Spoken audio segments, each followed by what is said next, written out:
Hi guys, welcome to wealthदेखो.com। मेरा नाम है देव। सो गाइस, आज के इस वीडियो में हम लोग बात करने वाले हैं मोतीलाल ओसवाल के नेस्डेक 100 ETF और FOF के बारे में। जी हाँ, तो गाइस इसके पहले मैंने दो वीडियो बनाए थे जिसके अंदर मैंने आपको म्यूचुअल फंड रूट के थ्रू यूएस के मार्केट के अंदर इन्वेस्टिंग करनी बताई थी और काफ़ी सारे हम लोगों ने म्यूचुअल फंड के बारे में डिस्कस किया था। अगर आप लोगों ने वीडियोस नहीं देखे, लिंक मैं आपको डिस्क्रिप्शन बॉक्स में दे दूंगा। तो गाइस आज का इस वीडियो है हमारा डेडिकेटली मोतीलाल ओसवाल के बारे में, उसके नेस्डेक 100 ETF के बारे में। ये एक ऐसा इकलौता ETF है जो यहाँ पे इसको 10 साल से भी ज़्यादा हो चुका है मार्केट के अंदर। तो हम लोग पूरा ढंग से इसको एनालिस कर पाएंगे कि क्या लॉन्ग टर्म के लिए इसके अंदर आपको इन्वेस्टमेंट करनी चाहिए, नहीं करनी चाहिए।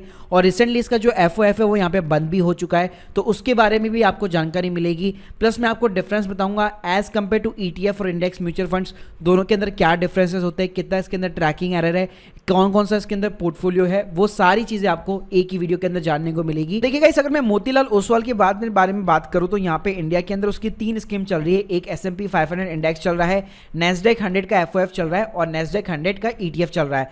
तो ये वाली जो दोनों स्कीम है वो बंद हो गई है क्योंकि सेबी ने रिसेंटली एक रूल्स और रेगुलेशन लेके आया था कि इस अमाउंट के ऊपर आप ज़्यादा अमाउंट जो है यूएस के स्टॉक्स वगैरह के अंदर इन्वेस्ट नहीं कर सकते, जितने भी म्यूचुअल फंड AMCs है। तो जिसकी वजह से ये दोनों फंड यहाँ पे बंद हो चुके हैं। जो भी फ्रेश इन्वेस्टमेंट थी या जो भी SIP थी उन्होंने लेना यहाँ पे बंद कर दिया है। लेकिन अभी राइट नाउ मार्केट के अंदर इसका जो ETF है वो यहाँ पे रन कर रहा है और इसको मोर देन यहाँ पे 10 साल हो चुके हैं। सो देखिए गाइस, अगर इस स्कीम की मैं बात करूं जो कि ETF वाली स्कीम है, तो इसके अंदर सिंपली जो है नेस्डेक 100 की कंपनीज खरीदी जाती है। और ये वाला जो FOF था वो क्या करता था, आप यहाँ पे जो भी पैसा इन्वेस्ट करते थे इस म्यूचुअल फंड के अंदर, अल्टीमेटली वो जाके ETF ही खरीदता था। मतलब सिंपली यहाँ पे दो रूट हो गए। जिसको भाई म्यूचुअल फंड में इन्वेस्ट करना है वो इस वाले फंड के अंदर इन्वेस्ट कर दो और ये फंड आगे जाके इस वाले ETF को खरीद लेगा। और जिसको भी डायरेक्टली ETF के अंदर इन्वेस्ट करना है वो सीधा ही इस ETF को यहाँ पे बाय कर लेता था। तो ये दोनों ही फंड यहाँ पे नेस्डेक 100 को बेसिकली ट्रैक करते थे। अगर मैं लॉन्च डेट की बात करूं तो ये 2011 के अंदर स्टार्ट हो चुका था और नेस्डेक 100 का जो म्यूचुअल फंड से बेसिकली वो 2018 के अंदर आया था। एक्सपेंस रेशियो की बात करूं तो 0.58% का एक्सपेंस रेशियो है इस ETF के अंदर और इस FOF के अंदर बेसिकली अगर डायरेक्ट स्कीम अगर आप लोग लेते हैं तो 0.10% का है। लेकिन देखिए ऐसे आपको लगेगा कि हाँ भाई एक्सपेंस रेशियो तो कम है, जबकि ऐसा नहीं है। क्योंकि यहाँ पे क्या होगा, आपको ये वाला भी एक्सपेंस रेशियो बियर करना है, साथ में ये वाली जब स्कीम इस ETF को यहाँ पे बाय करेगी तो ये वाला भी जो एक्सपेंस रेशियो है वो भी आप ही को बियर करना पड़ता है। मतलब डबल बार यहाँ पे एक्सपेंस रेशियो लग जाता है। और अब तो आपके पास में ETF का ऑप्शन है तो सीधा ही आप ये वाला खरीद सकते हो। साथ में गाइस, अगर मैं AUM साइज की बात करूं तो भाई लिक्विडिटी की यहाँ पे कोई भी प्रॉब्लम नहीं है। 5000 करोड़ से भी ज़्यादा इसके अंदर पैसे अभी रोटेट हो रहे हैं डेली बेसिस पे। तो यहाँ पे कभी भी आप अपने जो ETF है उसको निकाल सकते हो, खरीद सकते हो, कुछ भी कर सकते हो। वहीं पे इंडेक्स फंड की बात करो तो जैसे मैंने बताया आप लोगों को कि सेबी ने रिसेंटली रूल्स और रेगुलेशन लाया है, तो अभी इसके अंदर 4000 करोड़ की यहाँ पे जो बाइंग सेलिंग सब कुछ हो चुका है। तो अभी यहाँ पे इन्वेस्टर अपने पैसे निकाल सकते हैं, लेकिन कोई भी नया इन्वेस्टर इसके अंदर ऐड नहीं हो सकता है। इसके अलावा गाइस, अगर मैं मिनिमम इन्वेस्टमेंट अमाउंट की बात करूँ तो देखो म्यूचुअल फंड के अंदर क्या होता है, आप यहाँ पे 500 रुपए जो है अपनी मिनिमम जो है यहाँ पे अमाउंट लगा सकते हो और उसके बाद में आप कितने भी आगे पैसे लगा सकते हो, उसके ऊपर कोई भी एग्जिट लोड वगैरह नहीं लगता है। ETF की बात करो तो ETF के अंदर एक शेयर आपको मिनिमम खरीदना पड़ता है। उस शेयर की जो भी लाइव ट्रैकिंग प्राइस चल रही होगी उसके अकॉर्डिंग आपको बाय करना पड़ेगा, जो अभी हम लोग आगे लाइव देखेंगे। तो चलिएगा, इस पहले मैं आपको कुछ बेनिफिट बता देता हूं कि as compare to index fund mutual fund better है कि आप ETF को बाय करें। उसकी क्या रीजन है? पहली चीज तो ये, इसकी जो प्राइसिंग है वो लाइव चलती है। मैं देखिए आपको दिखाता हूं। आप मेरी स्क्रीन के सामने देख सकते हैं, यहाँ पे मैंने मोतीलाल ओसवाल का नेस्डेक 100 यहाँ पे खोल रखा है और इसका जो साइन है वो MON 100 है सिंपली। तो आप देख सकते हैं यहाँ पे बेसिकली यहाँ पे डेली बेसिस पे लाइव प्राइस चलती रहती है जब भी स्टॉक मार्केट ओपन होता है। यानी कि सुबह जो है 9 बजे से शुरुआत हो जाती है और शाम को 3:30 बजे तक आप यहाँ पे बाई और सेल यहाँ पे कर सकते हैं। तो यहाँ पे आप स्क्रीन के सामने देख सकते हैं अभी राइट नाउ जो प्राइस है वो 90.49 का चल रहा है और सुबह देखिए आप ये 89 के ऊपर भी गया था। तो इसकी पूरी तरीके से मार्केट जैसे वर्क करता है वैसे यहाँ पे लाइव प्राइसिंग चलती रहती है और इसके अंदर लिक्विडिटी की भी कोई प्रॉब्लम नहीं है। आप देख सकते हैं इसके अंदर हाई लिक्विडिटी है, तो कभी भी आपको ऐसा नहीं होगा ETF के अंदर कि आपने खरीद दिया और बेसिकली जब आप बेचना चाहते हो तो आपको सेलर नहीं मिलेंगे।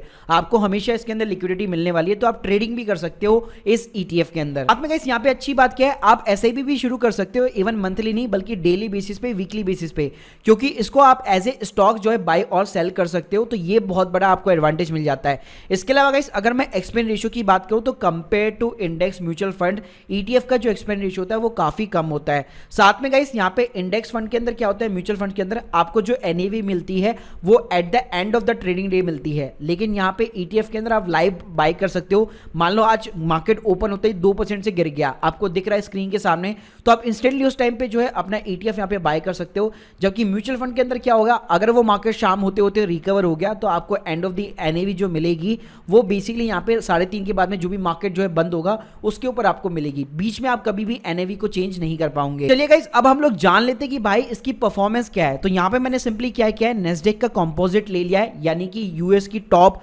100 जो कंपनीज है वो इसके अंदर शामिल है। तो आप देख सकते हैं एक साल के अंदर ये -26% से यहाँ पे नेगेटिव गया है, क्योंकि जैसे मैंने आप लोगों को बताया, जैसे अभी आप देखोगे भी, तो अभी ये राइट नाउ मोतीलाल ओसवाल का नेस्डेक जो 100 ETF है वो अपने 52 वीक लो के ऊपर चल रहा है। तो अभी राइट नाउ ये बेस्ट टाइम है यहाँ पे यूएस के मार्केट के अंदर इन्वेस्ट करने का, क्योंकि इन्फ्लेशन रेट काफी हाई हो चुके हैं, जिसकी वजह से ये मार्केट करेक्शन के अंदर जा चुका है। तो यहाँ भी आप देखेंगे एक साल के अंदर -26% है।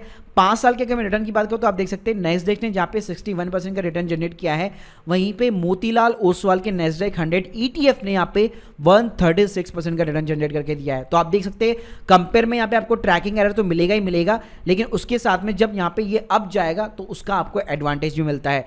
साथ में गाइस एफओएफ की अगर मैं बात करूँ तो यहाँ पे आपको कम रिटर्न्स देखने को मिलेंगे, क्योंकि जैसे मैं बताया ये 2011 के अंदर लॉन्च हुआ था और ये 2018 के अंदर लॉन्च हुआ था, इसलिए आपको डिफरेंस देखने को मिलेगा। और इसी के साथ में मैंने कल आपको एक और जो है एफओएफ मैंने म्यूचुअल फंड बताया था आईसीआईसीआई के प्रूडेंशियल का नेस्डेक 100, तो उसमें भी अगर आप लोग देखेंगे एक साल के अंदर तो आप देख सकते हैं ज्यादा आपको ट्रैकिंग एरर देखने को नहीं मिलेगा मोतीलाल ओसवाल के ईटीएफ और आईसीआईसीआई प्रूडेंशियल के नेस्डेक 100 इंडेक्स फंड्स के अंदर। तो गाइस अगर आप ईटीएफ रूट के थ्रू जाना चाहते हैं तो मुझे लगता है मोतीलाल ओसवाल से यहाँ पे आपको कोई भी बेटर डील यहाँ पे नहीं मिल सकती। तो देखिए गाइस, अगर मैं यहाँ पे परफॉर्मेंस देखूं तो अगर आप रिटर्न्स निकाल के देखते हैं, अगर मान लीजिए आप एक लम सम अमाउंट इन्वेस्ट करते हैं, मान लो जब से फंड ये स्टार्ट हुआ था 2011 के अंदर, तो राइट नाउ अगर आप एक 10,000 रुपए का अमाउंट इन्वेस्ट करते हैं तो राइट नाउ उसकी जो लेटेस्ट वैल्यू है वो 92,000 रुपीज आपकी हो चुकी होती है। मतलब 10,000 रुपए सीधे 92,000 रुपए बन चुके होते हैं पिछले 10 सालों के अंदर। गाइस मोर देन 800% का भी आपको यहाँ पे ग्रोथ मिल चुका होता है। वहीं पे गाइस अगर आप एक एसआईपी के रूट के थ्रू यहाँ पे इन्वेस्ट करते हैं तो आप देख सकते हैं मेरी स्क्रीन के सामने 10 साल के अंदर आपका 1,20,000 रुपए जो है 3,16,000 बन जाता। और लेट सपोज अगर आप 2 साल से भी यहाँ पे इन्वेस्ट कर रहे होते तो यहाँ पे आपका पैसा जो है इतना ज्यादा माइनस में नहीं जाता जितना कि नेस्डेक जाता है, क्योंकि एसआईपी के अंदर आपको यही एडवांटेज मिल जाता है कि आपको जो प्राइस होती है बेसिकली ईटीएफ की वो आपको यहाँ पे एवरेज मिल जाती है। तो यहाँ पे आप देख सकते हैं -7% का सिर्फ आपको यहाँ पे नेगेटिव में देखने को मिलता। वहीं पे अगर आप एक लॉन्ग टर्म होराइजन को लेके चलते हैं, जो कि ऑब्वियसली बात है ये म्यूचुअल फंड या फिर जो भी ईटीएफ है नेस्डेक 100, इसका पर्पस ही यही है क्योंकि आप इंडेक्स के अंदर इन्वेस्ट कर रहे हैं तो आपका पर्पस ही यही होना चाहिए कि एटलीस्ट यहाँ पे मैं 10 साल 15 साल 20 साल के लिए यहाँ पे इन्वेस्टमेंट करूँ। तो गाइस डेफिनेटली उस केस में कभी भी ये आपका पैसा डुबा नहीं सकता, हमेशा आपका पैसा ऊपर ही जाने वाला है। इसके अलावा गाइस अगर मैं इसकी होल्डिंग्स की बात करूँ तो आप देख सकते हैं मैंने यहाँ पे सिंपली क्या किया है, नेस्डेक 100 की कंपोजिट लिया है, उसके वेटेज को यहाँ पे चेकआउट किया है और साथ में इस ईटीएफ के यहाँ पे जो जिस स्टॉक के अंदर इन्वेस्ट कर रखा है उसके वेटेज को यहाँ पे मैंने चेकआउट किया है।